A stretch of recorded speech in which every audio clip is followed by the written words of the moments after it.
Orang Islam setiap dosa itu pasti ingat salahnya, terus kemudian istighfar. Dan ketika satu kebaikan dibandingkan keburukan, itu kata semua ulama, karena sayyi'ah itu bernilai 1, kebaikan bernilai apa? 10. Itu masih surplus berapa? 9.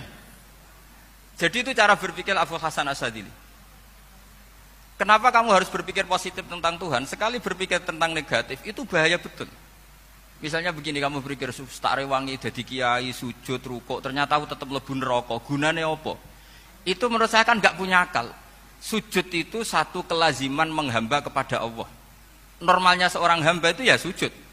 Kemudian gara-gara kamu ingin masuk surga, terus logika kamu dibalik. Gunanya apa saya sujud? Ternyata saya masuk neraka. Itu pertanyaan yang benar-benar bodoh dan itu menjadikan Allah benci. Logikanya dibalik begini. Ini saya ngomong serius karena ini bentuk kemenangan saya. Ini bentuk kemenangan saya. Saya berkali-kali ngomong di kota pelajar di Jogja karena banyak pengujinya juga. Bukan sekedar pendamping tapi penguji. Banyak yang profesor, bukan sekedar dokter, banyak yang profesor. Jadi ya ini dok. Begini, saya pernah ditanya sama seorang dosen, Gus, saya ini ngaji hadis banyak, tapi ada yang saya tidak paham, yaitu mangkola la ilaha illallah dakhalal jannah, ada kalimat wa in zana wa in saraka. Meskipun pernah zina, pernah maling. Ini kan seakan-akan mentoleransi perzinaan dan pemalingan.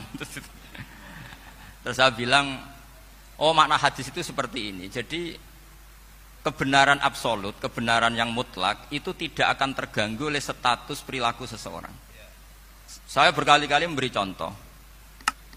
Orang yang ditangkap KPK akan bilang 1 tambah 1 2. KPK-nya juga bilang 2.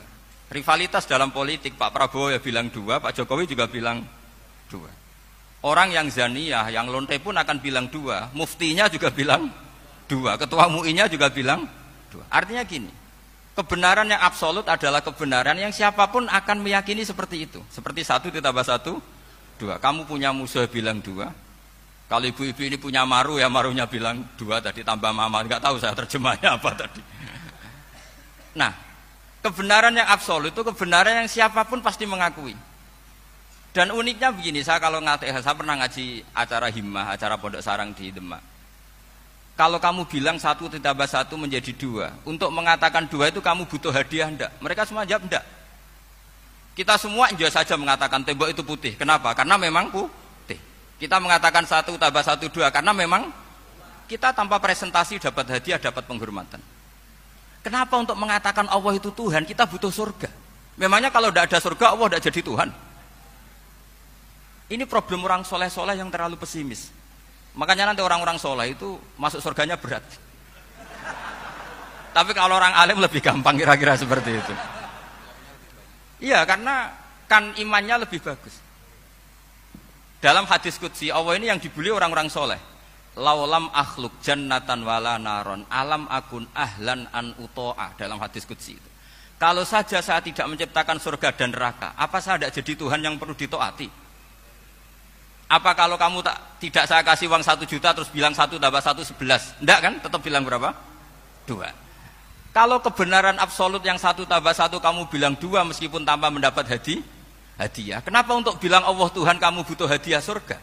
Itu kan serah ikhlas belas. Makanya saya terus mengajarkan ikhlas. Ikhlas itu bisa dilatih dengan akal, dengan pikiran, bil ilmi lah. Harus dilatih. Nah di sini ini momen atau makna yang mestinya harus difahami wa inzana bahwa kalimat ini sah meskipun dilafatkan seorang yang pernah zina. Sama seperti 1 tambah 1 2 sah, diucapkan siapa saja sah. Dan siapapun akan mengucapkan itu secara ikhlas. Ini penting saya utarakan. Sehingga setelah ada firqah-firqah takfiri yang mengatakan orang megang keris itu syirik, ke kuburan syirik, ini syirik. Itu salah besar. Salahnya adalah tadi kalimat-kalimat atau kebenaran-kebenaran absolut ini sudah jadi sibghata wa man ahsanu minallahi sibghah. Kalimat ini begitu absolut di hatinya orang mukmin. Sehingga ketika terganggu oleh hal-hal yang adat istiadat kayak pegang keris, kayak apa, ini tidak mengganggu. Tetap kualitas iman ini di atas keyakinan adat membawa apa keris. Kalau orang membawa keris menjadi syirik karena percaya sama makhluk, Orang misalnya kejawen kalau nggak bawa kris nggak nyaman. Orang kota itu kalau nggak bawa ATM juga nggak nyaman. Itu tidak dihukumi syirik. Kamu pergi lupa bawa HP nyaman ndak? Ndak, kenapa ndak dihukumi syirik?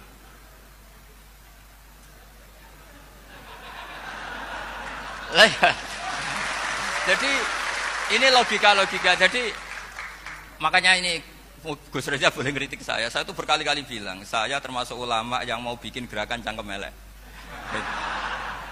Karena nanti kalau saya nisbatkan ke Rasulullah itu tidak pantas, karena Nabi ahsanan nasi khalqahu wa khuluqa. Tapi saya siap jadi bempernya Rasulullah Shallallahu Alaihi Wasallam. Pernah ada diskusi di Jakarta, ini kisah nyata. Apa dalilnya setelah sholat salaman? Mana hadisnya? Itu dijawab hadisnya tentu kita kesulitan.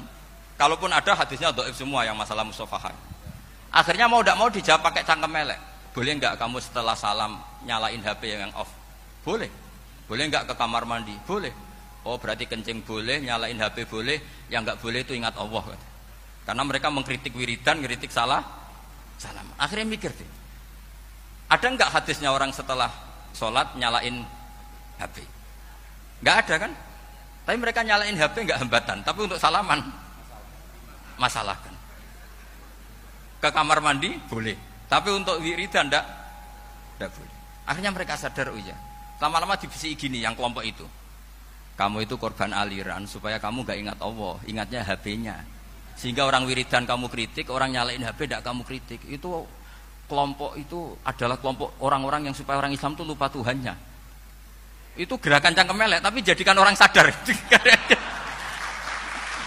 Jadi ini penting. Jadi kalau kamu tidak bisa bela agama dengan jalan yang lurus karena tidak bakat gitu, nggak apa-apa pakai cangkem elek tadi. Karena nggak mungkin gerakan ini dinisbatkan kepada Rasulullah Shallallahu Alaihi Wasallam.